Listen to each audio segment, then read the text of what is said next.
Hello, welcome to all.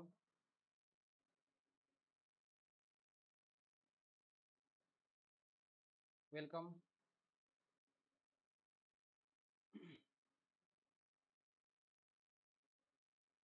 Hello, all of you.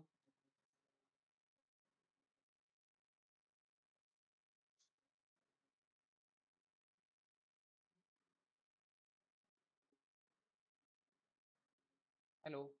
Yes. Good evening. Good evening, all of you. स्वागत आहे सर्वांचं पुन्हा एकदा या आपल्या ऑनलाईन प्लॅटफॉर्मवर. चला, आवाज येतोय माझा? माझा आवाज क्लिअर आहे का सर्वांना? Am I audible to you? माझा आवाज सर्वांना क्लिअर आहे का? Say yes or no? Yes. आवाज क्लिअर येतोय का?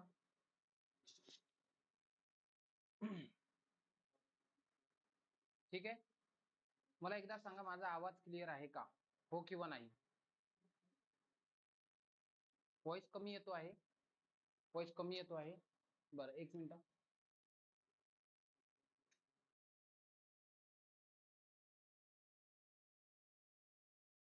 Hello hello hello hello. कमी येतो आहे आवाज? आवाज कमी येतो आहे? बरं, एकच मिनिट फक्त.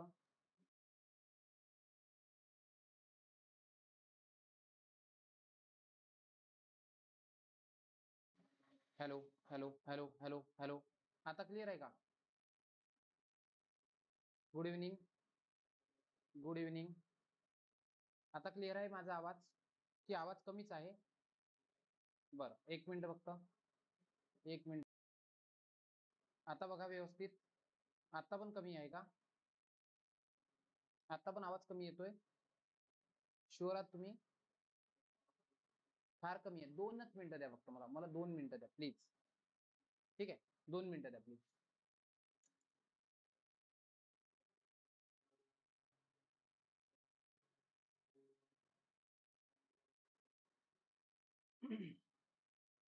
Please weight a minute.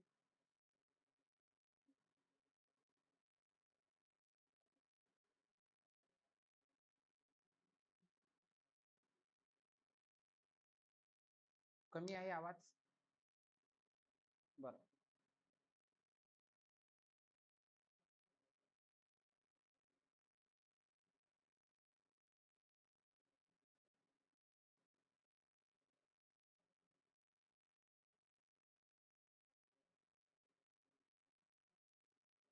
ठीक आहे. चला.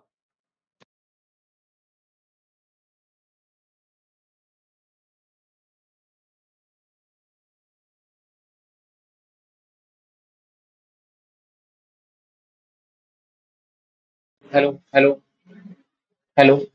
आता आवाज क्लिअर आहे का माझा? आता क्लिअर आहे आवाज? सर्वांना क्लिअर येतोय का आवाज? हो की नाही? ठीक आहे. आता क्लिअर आहे?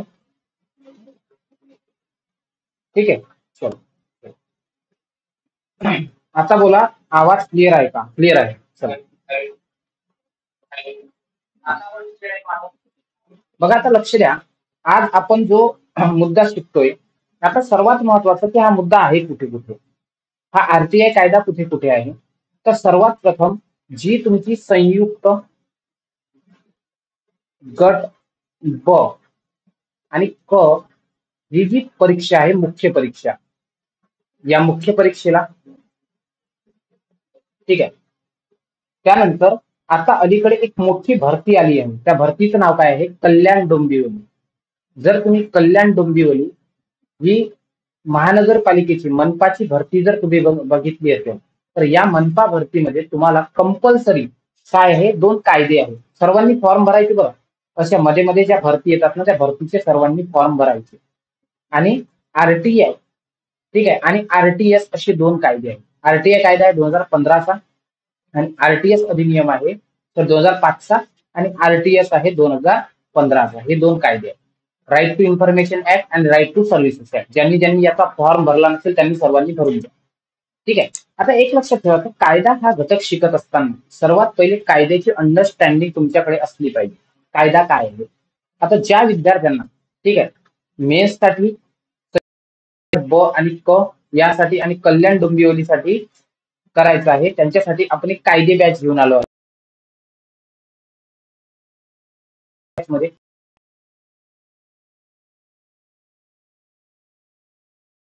ठीक आहे. या बॅच मध्ये तुमच्या रेकॉर्डेड फॉर्म मध्ये तुम्हाला संपूर्ण विषय शिकवलेला असेल. ठीक आहे. तिथे मॉक टेस्ट असतील, स्टडी नोट तुम्हाला प्रोव्हाइड केल्या जाईल आणि क्वेश्चन पेपर सुद्धा प्रोव्हाइड केले असतील. आणि लिंक तुम्हाला डिस्क्रिप्शन बॉक्स मध्ये दिसत आहे. सर्वांनी जॉईन करू शकता. ठीक आहे. आणि ही जॉईन करत असताना तुम्ही पवन B20 हा कोड वापरू शकता, जेणेकरून तुम्हाला एक्स्ट्रा ऑफ मिळेल. तर अशा प्रकारची ही बॅच आपली आहे. क्लिअर? कल्याण डोंबिवली वगैरे सगळं आणि एकदम अगदी मुखपाठ होईल अशा प्रकारे हा तुम्हाला इथं कायदा शिकवलेला आहे. आता एक सर्वात महत्वाचा मुद्दा समजून घ्या की नेमका कायदा शिकत असताना आपण अंडरस्टँडिंग कशी आणली पाहिजे, कायदा कसा समजून घेतला पाहिजे.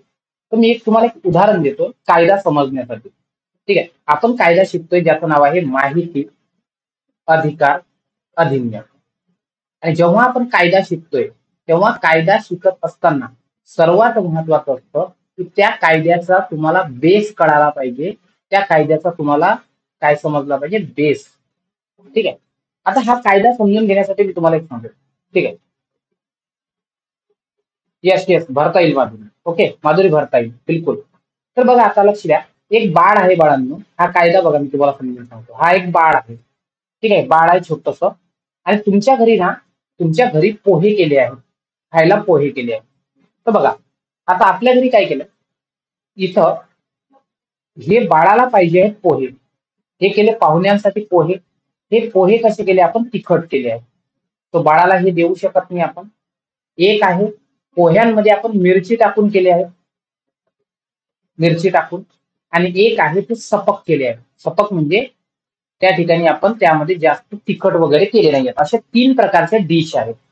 आता मी जर तुम्हाला विचारलं की या बाळाला तुम्हाला खाऊ घालायचं आहे, पोहे द्यायचे आहेत, तर तुम्ही कोणते द्याल? तुम्ही काय कराल, हे पोहे यांना द्याल, ते म्हणजे हे सपकवाले. ओके. जर दुसरा ऑप्शन हा आहे की जर सपक पोहे नाही बनवले असेल, तुम्ही काय कराल, यामधल्या ज्या मिरची आहेत. ठीक आहे. Good evening. यामधल्या ज्या मिरची आहेत त्या मिरची तुम्ही काढून टाकाल. ठीक आहे. आणि तिखट पोहे तुम्ही त्याला देऊ शकत नाही. कळालं? अशीच काही स्टोरी आहे, ती म्हणजे आपल्या माहिती अधिकार अधिनियमात. आता एक लक्षात ठेवा, तो माहिती अधिकार अधिनियम जो आहे हा फक्त कोणाला लागू असतो, गव्हर्नमेंट ऑफिसला. लक्षात ठेवायचं. माहिती अधिकार अधिनियम फक्त गव्हर्नमेंटच्या ज्या संस्था आहेत किंवा ऑफिसेस आहेत यांनाच हा कायदा लागू होतो. एक लक्षात ठेवायचं, गव्हर्नमेंटकडे जी सगळी माहिती आहे त्या माहिती 3 प्रकारच्या असतात. कोणत्या 3 प्रकारच्या? नमस्कार. 3 प्रकारच्या गव्हर्नमेंटकडे माहिती आहे. एक माहिती अशी आहे की जी माहिती देण्याजोगी आहे. देण्याजोगी म्हणजे काय, की तुम्हाला सरळ सरळ देऊन टाकता येतं. ठीक आहे. एक माहिती अशी आहे की जी माहिती सरकारकडे कशी आहे, नाकारण्याजोगी आहे. म्हणजे ती कॉन्फिडेन्शियल माहिती आहे. आता तुम्ही जर म्हटलं की आपण ऑपरेशन सिंदूर केलं आणि या ऑपरेशन सिंदूर मध्ये सरकारला किती लॉस झाला, किती हानी झाली, ही माहिती सरकार देऊ शकतं का? नाही. त्याला म्हणतात नाकारण्याजोगी माहिती. आणि एक तिसरी माहिती असते, त्याला म्हणतात पृथक्करण योग्य. पृथक्करणीय.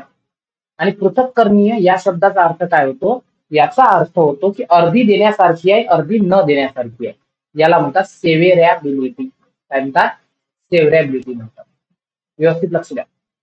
याला सेव्हेरॅबिलिटी म्हणतात. म्हणून मी तुम्हाला सांगितलंय, सरकारकडे 3 प्रकारची माहिती आहे. एक माहिती आहे जी नाकारण्याजोगी आहे, सरकार देतच नाही. का देत नाही? कारण की ते देशाच्या संदर्भात कॉन्फिडेन्शियल माहिती आहे. जसं बघा, रॉच्या संदर्भात माहिती आहे, तुम्ही माहिती अधिकार फॉर्म भरू शकत नाही. त्यानंतर ईडी नावाची संस्था आहे, इथं माहिती अधिकारचा फॉर्म भरू शकत नाही.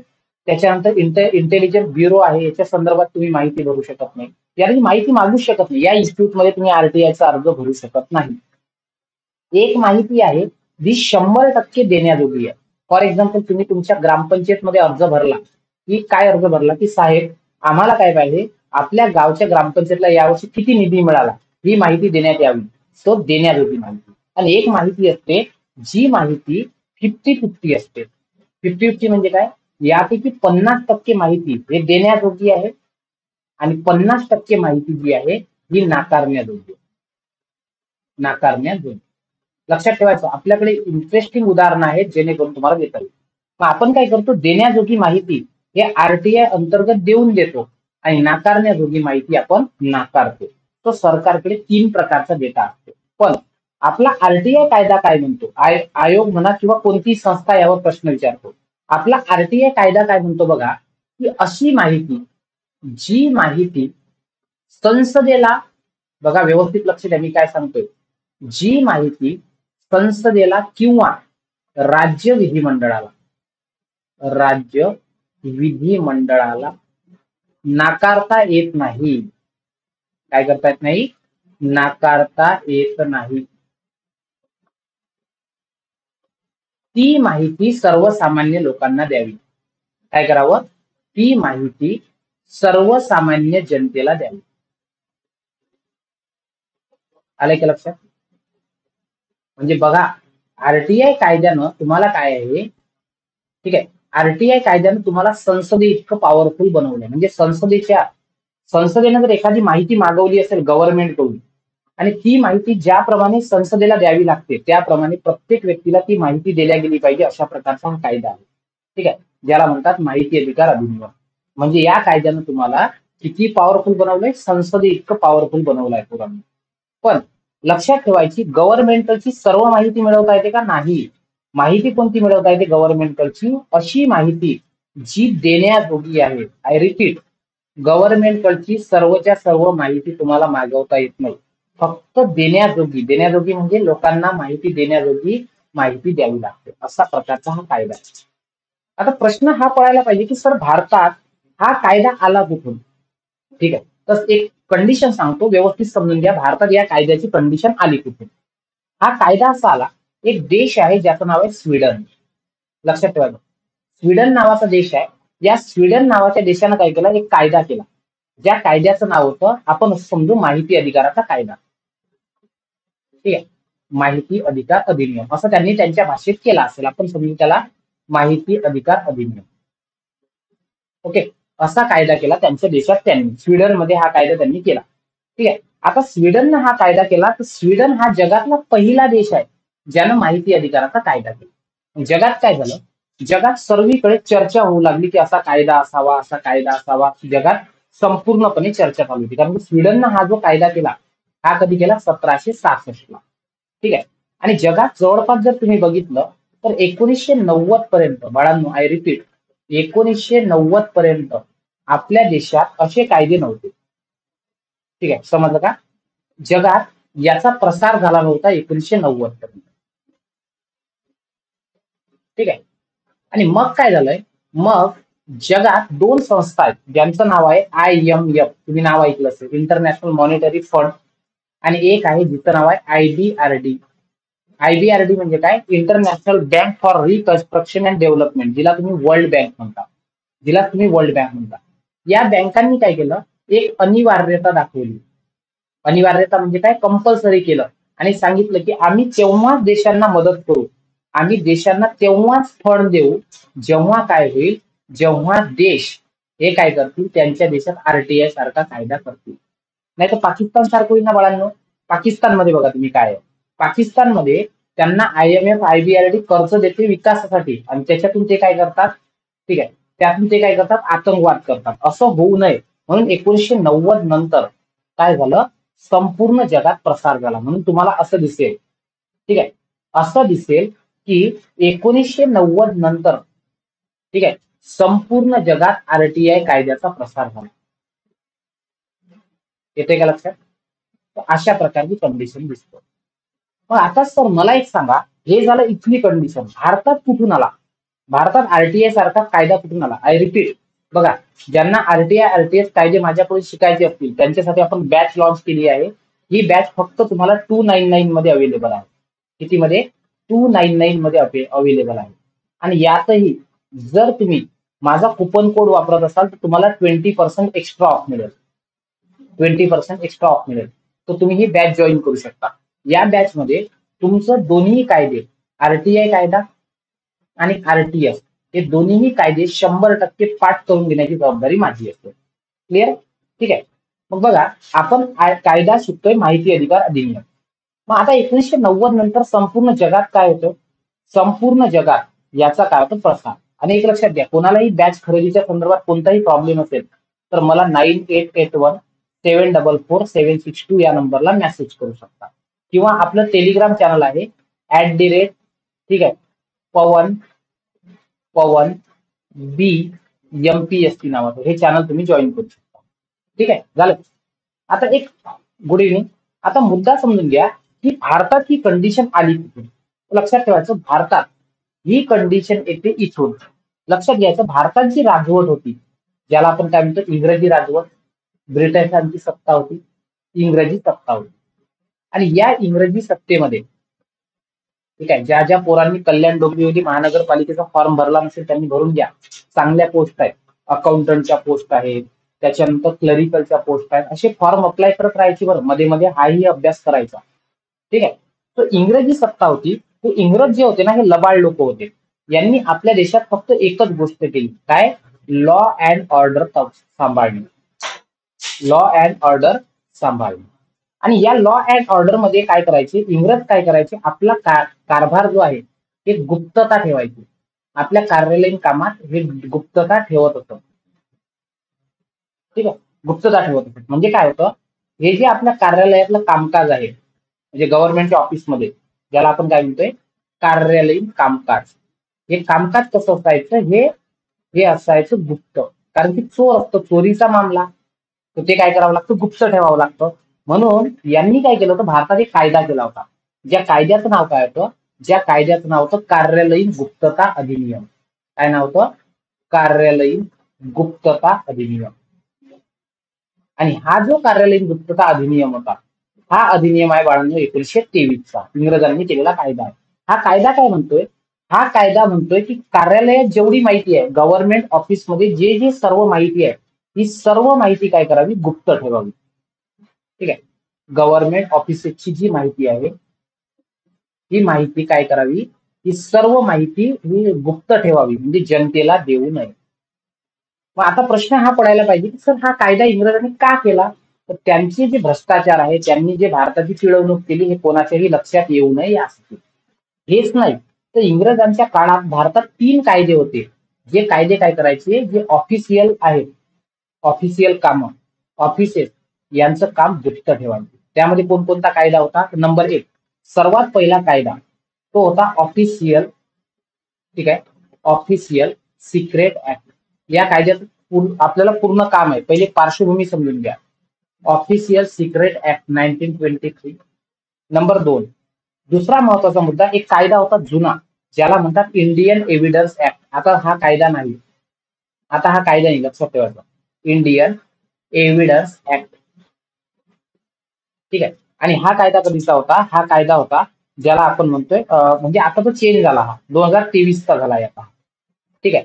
आणि तिसरा कायदा होता ज्याला आपण म्हणतोय केंद्रीय नागरी सेवा, IAS IPS असतं ना, IAS IPS ला आपलं सगळं कामकाज कसं करावं लागतं, गुप्त ठेवावं लागतं. तो केंद्रीय नागरी सेवा, आणि याचे नियम होते, आणि हे नियम कधी आहे, 1964. कळालं, कारण की IAS IPS यांना सांगितलं जातं की आपल्या ऑफिसेस मधली काही माहिती गुप्त ठेवा.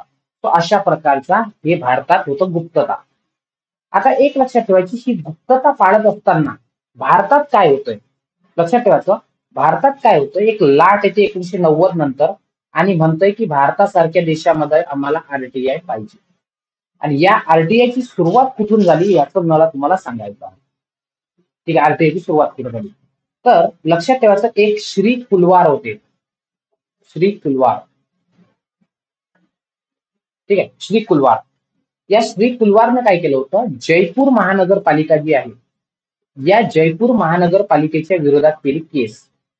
आणि या जयपूर महानगरपालिकेला काय म्हटलंय की तुम्ही जो जो कारभार करता याचे रजिस्टर आम्हाला प्रोव्हाइड करा. तुम्ही किती चांगल्या प्रकारे आणि किती स्वच्छ कारभार करत आहात हे आम्हाला सांगा. तो अशा प्रकारचा एक खटला गेला ज्युडिशियरी समोर.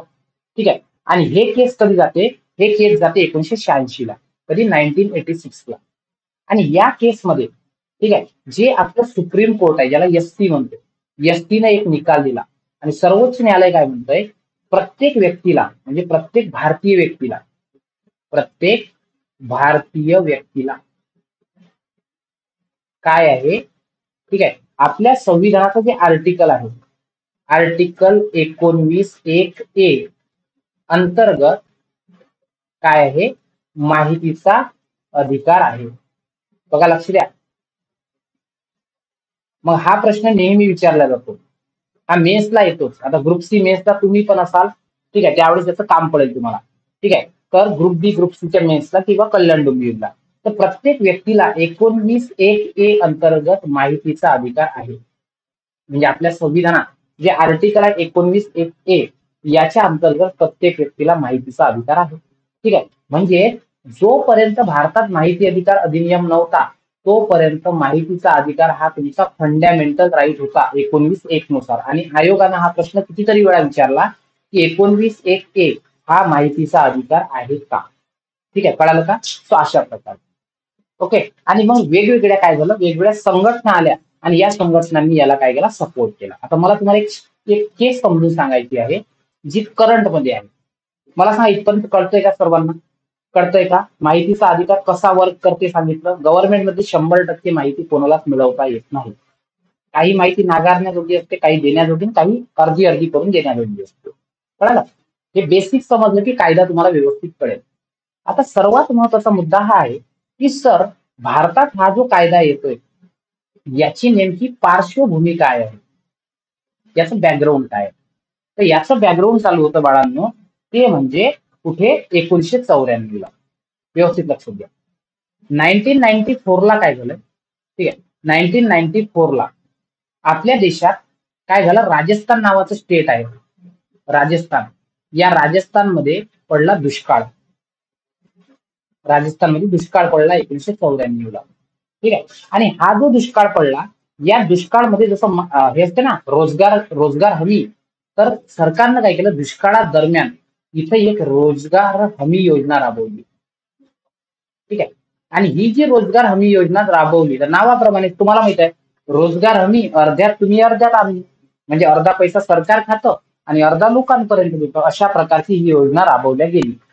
आणि ही जी रोजगार हमी योजना आहे याचं काय झालं, याच्यामध्ये प्रचंड प्रमाणात भ्रष्टाचार झाला.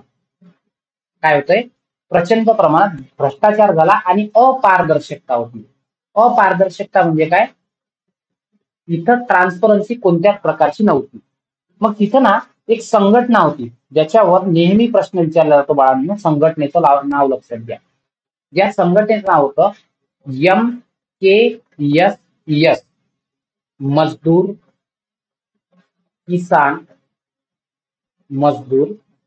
किसान शक्ती संघटना. या नावाची काय होती, या नावाची एक संघटना होती. बघा लक्ष द्या, पहिले मजदूर शब्द येतो मग किसान शब्द येतो. पहिले मजदूर किसान शक्ती संघटना या नावाची एक संस्था होती. आणि या संस्थेचं जे नेतृत्व केलं, हे केलं अरुणा रॉय. कोण होतं, अरुणा रॉय. हे नावं दोन विचारले जातात. या कायद्याची सुरुवात कोण केली, अरुणा रॉय आणि एक व्यक्ती होते ज्यांचं नाव होतं निखिल डे. पाठातून जातो पूर्ण कायदा, ट्रस्ट मी. मग या लोकांनी काय केलं, मजदूर किसान शक्ती संघटना यांनी काय केलं, यांनी केला सरकारला अर्ज. ठीक आहे. आणि सरकारला अर्ज करून काय केलं, सांगितलं की या योजनेत मोठ्या प्रमाणात भ्रष्टाचार झाला आहे, तर आम्हाला तुम्ही काय करा, ज्या वह्या आहेत, सरकारच्या ज्या वह्या आहेत आणि जे सरकारचे रजिस्टर आहेत, हे रजिस्टर काय करावे, या ठिकाणी आम्हाला द्यावे, अशी सरकारला विनंती केली. आणि सर्वात पहिले, ठीक आहे, एक गाव आहे ज्या गावाचं नाव आहे बेवार. काय नाव आहे गावाचं, बेवार आहे राजस्थानमध्ये. आणि या राजस्थानमध्ये सर्वात पहिले गव्हर्नमेंटने ह्या ज्या वह्या रजिस्टर आहेत, ठीक आहे, त्या वह्या रजिस्टर हे लोकांसाठी खुलं केलं. काय केलंय, लोकांसाठी खुले. ठीक आहे. आणि लोकांसाठी खुले केल्यामुळेच बाळांनो असं म्हणतात राजस्थान हे प्रथम राज्य आहे आणि बेवार हे पहिलं गाव आहे जिथं लोकांना काय मिळाला, RTI मिळाला. समजलं का. RTI म्हणजे काय असते, गव्हर्नमेंटच्या कडे असणारी माहिती मागवणे. ठीक आहे. म्हणून 2024ला जे बेवार गाव आहे, बेवार राजस्थान, या गावामध्ये माहिती अधिकार संग्रहालय, कोणतं संग्रहालय स्थापन झालं? माहिती अधिकार संग्रहालय म्हणजे म्युझियम.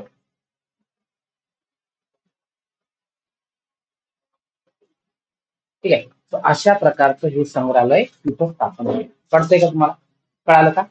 याची काय झाली? स्थापना झाली. आता देवार गावातच काय आहे याच्या मागे ही स्टोरी आहे. ठीक आहे. सो राजस्थाननं अशा प्रकारे आपल्या देशात काय केली? सुरुवात केली. म्हणजे असं म्हणतात की सगळ्यांनी काय केलं पाहिजे? सगळ्यांनी सगळी गव्हर्नमेंटची माहिती सर्व भारतीयांना दिली गेली पाहिजे. आय रिपीट, हा कायदा फक्त भारतीय लोकांसाठी आहे, इतर लोकांसाठी नाही. कारण की हा कायदा लक्षात ठेवायचं, आरटीआय कायदा, आरटीआय कायदा हा फक्त कोणाला लागू आहे? भारतीयांना लागू आहे.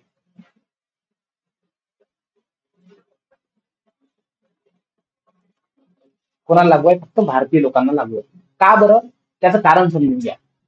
आता एखादा पाकिस्तानचा व्यक्ती आहे, हा काय करेल? हा एखादा आरटीआय भरेल आणि आरटीआय भरून विचारेल की आर्मीमध्ये कोणकोणते, ठीक आहे, आर्मीमध्ये कोणकोणते वेपन्स आहेत, अशी आरटीआय भरेल, माहिती घेईल आणि पाकिस्तानला प्रोव्हाइड करेल. असं होऊ नये म्हणून हा कायदा फक्त भारतीयांना लागू असतो, परदेशी व्यक्तीला नाही. आरटीआयचा अर्ज तोच व्यक्ती करू शकतो जो व्यक्ती काय आहे, जो व्यक्ती त्या ठिकाणी भारतीय असेल. कळालं का इथपर्यंत? समजलं का? तर हे या कायद्याची पार्श्वभूमी आहे भारतामध्ये. हे डिटेलमध्ये शिकणारच आहोत आपण. याचे पार्ट घेऊन येऊ, याचे एक एक पार्ट घेऊन येऊ आणि कोर्समध्ये तर सर्वता तुम्हाला शिकवलंच आहे. तर तुम्ही 8 ते 10 लेक्चरमध्ये हे दोन्ही कायदे प्रॉपर पद्धतीने होतील, अगदी पाठ होतील. ठीक आहे. आणि आयोगाचा एकही प्रश्न असेल की असा सुटलेला नसेल. ठीक आहे. मग सर, हा जो कायदा आहे, हा जो कायदा आहे, या कायद्याबद्दल तुम्ही आम्हाला काय सांगू शकता? ठीक आहे. RTI, right to information act. Yes, right to information. Information misuse होऊ शकते जर विदेशांना दिली तर. ठीक आहे. तर बघा, आरटीआय 2005, ठीक आहे, आरटीआय 2005 या कायद्यावर जर तुम्हाला प्रश्न विचारले तर तुम्हाला प्रश्न काय विचारला जाईल? सर्वात पहिले हे प्रश्न विचारला जाईल की हा जो कायदा आहे, कसं असतं, संसद एका वर्षात बरेच सारे कायदे करतात. ठीक आहे. आणि कायदा क्रमांक कधी आहे? 22. कायदा क्रमांक 22 आहे, म्हणजे 2005 या वर्षात संसदेनं केलेला 22वा कायदा आहे, तो केलेला आहे. त्याच्यानंतर या कायद्याचं नाव काय आहे? कायद्याचं नाव आहे माहिती अधिकार अधिनियम. माहिती अधिकार अधिनियम. ठीक आहे. आणि हा अधिनियम कधीचा आहे? हा 2005चा. त्याच्यानंतर जर बघितलं तर कायद्यामध्ये ना प्रकरण असतात. प्रकरण, या कायद्यामध्ये प्रकरण किती आहेत? या कायद्यामध्ये 6 प्रकरण आहेत. त्यानंतर या कायद्यामध्ये कलम किती आहेत? ठीक आहे. कलम किती आहेत? या कायद्यामध्ये कलम तुम्हाला दिसतात, ते म्हणजे 31. या कायद्यामध्ये अनुसूची किती आहेत? अनुसूची किंवा परिशिष्ट, तर अनुसूची आहेत 2. किती आहेत? 2 अनुसूची आहेत. त्यानंतर या कायद्याला जोडपत्र किती आहेत? जोडपत्र, तर या कायद्याला जोडपत्र आहे 3. बघा, व्यवस्थित लक्ष द्या. या कायद्याला 2005चा कायदा म्हणतात 22वा. या कायद्याचं नाव आहे माहिती अधिकार अधिनियम 2005. या कायद्यामध्ये प्रकरण आहेत 6, कलम आहेत 31, त्यानंतर अनुसूची आहेत 2, जोडपत्र आहेत 3. ठीक आहे. कळालं का? आणि हा कायदा कधी लागू झाला? ठीक आहे. हा कायदा अंमलात कधी आला? तर लक्षात ठेवायचं, जसं संविधान 2 टप्प्यात अंमलात आलं होतं, तसा हा कायदा 2 टप्प्यात अंमलात आला. हा कायदा अंशतः, अंशतः म्हणजे थोडासा, अंशतः कधी लागू झाला? तर अंशतः लागू झाला बाळांनो, तो म्हणजे 15 जून 2005 ला. 15 जून 2005 ला. ठीक आहे. आणि या कायद्यात काही कलम जे आहेत ते सुरुवातीलाच लागू झाले होते. ठीक आहे. सुरुवातीला कधी लागू झाले होते लक्षात घ्या. सुरुवातीला लागू झालेले कलम आहेत ते म्हणजे 4चं 1, त्याच्यानंतर 5चं 1 आणि 2, 5 मधलं सब कलम 1 आणि 2. ठीक आहे. त्याच्यानंतर बघा कसं लक्षात ठेवायचं, 12, 13, 12, 13. त्यानंतर 14ची जागा आहे ती खाली ठेवायची. 14ची जागा आहे ती खाली ठेवायची. त्याच्यानंतर 15, 16, त्यानंतर 15, 16. ठीक आहे. हे त्याच्यानंतर इथे 17 आणि 18ची जागा काय करायची, रिक्त ठेवायची.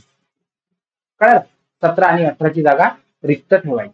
आता कसं बघा, यात 14च्या जागी लिहायचं 24.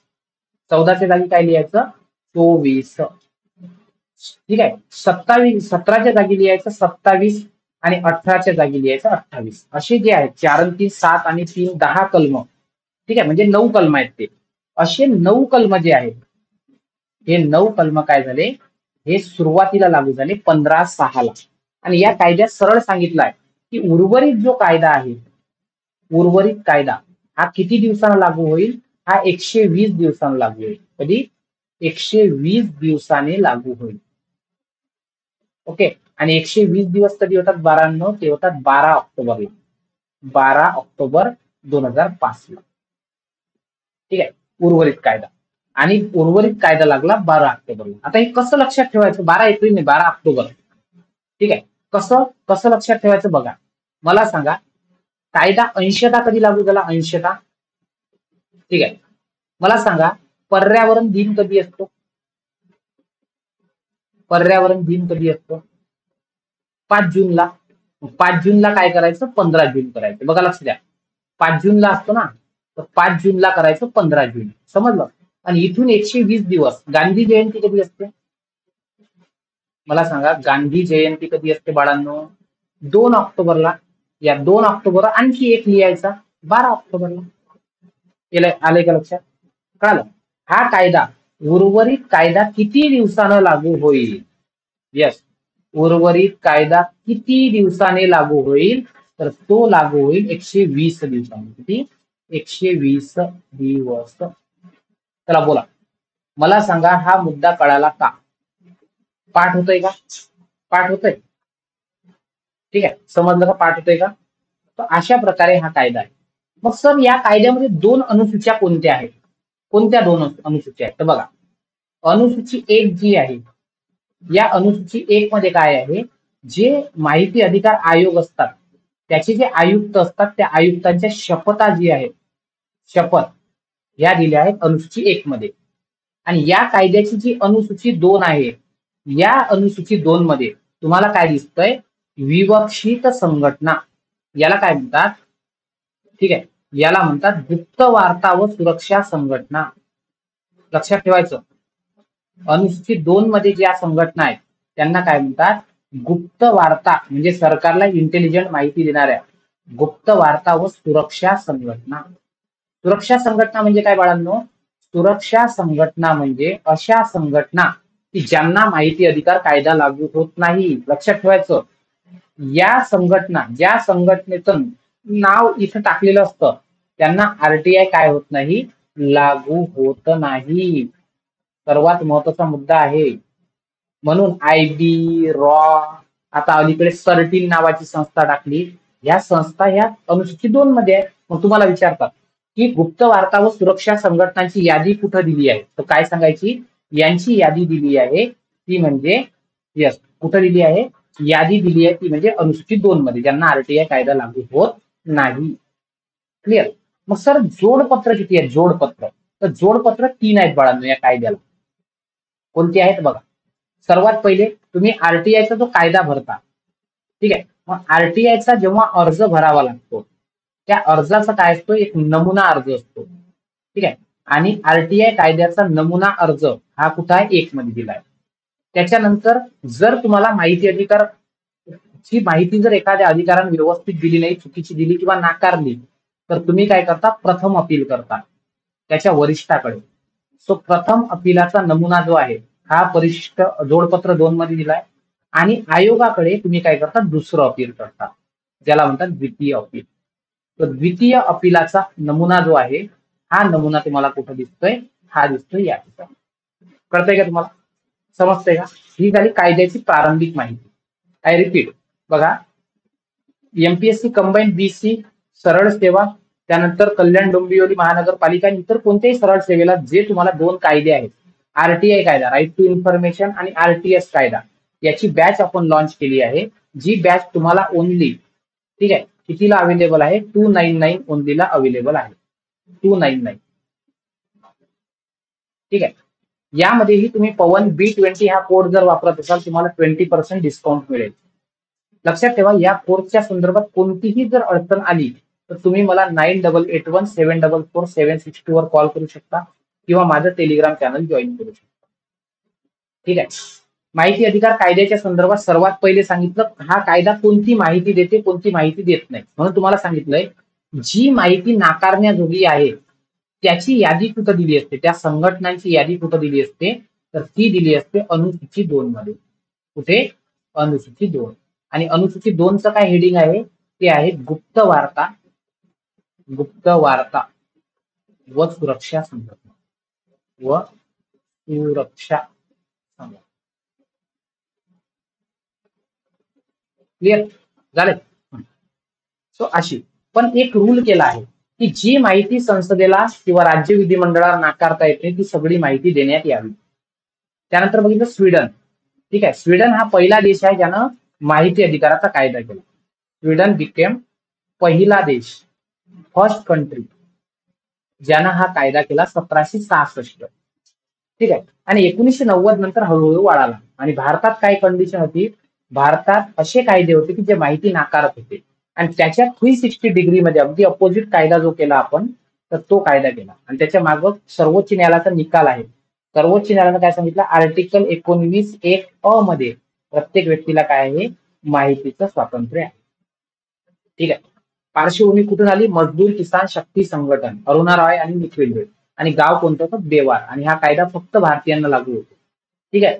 त्याच्यानंतर या कायद्याच्या संदर्भात संपूर्ण प्रारंभिक माहिती बघितली. सगळ्या गोष्टीवर प्रश्न आहे, तुम्ही जर बघाल तर सर्व गोष्टीवर प्रश्न आहे. ओके. आणि हे कायदे जर तुम्हाला माझ्याकडून शिकायचे असतील तर पटापट ही बॅच जॉईन करून घ्या. ठीक आहे. ही बॅच तुम्हाला रेकॉर्डेड फॉर्म मध्ये अवेलेबल आहे, तुमच्या कन्व्हिनियन्स नुसार तुम्ही बघू शकता. ठीक आहे. याचा जो दुसरा भाग आहे, हा दुसरा भाग आपण लवकरच घेऊन येऊ तुमच्यासाठी. ठीक आहे. याचा दुसरा भाग लवकरच तुमच्यासाठी आपण घेऊन येऊ. ठीक आहे. आता इथंच थांबतोय. ठीक आहे. Thank you so much. Keep studying. जय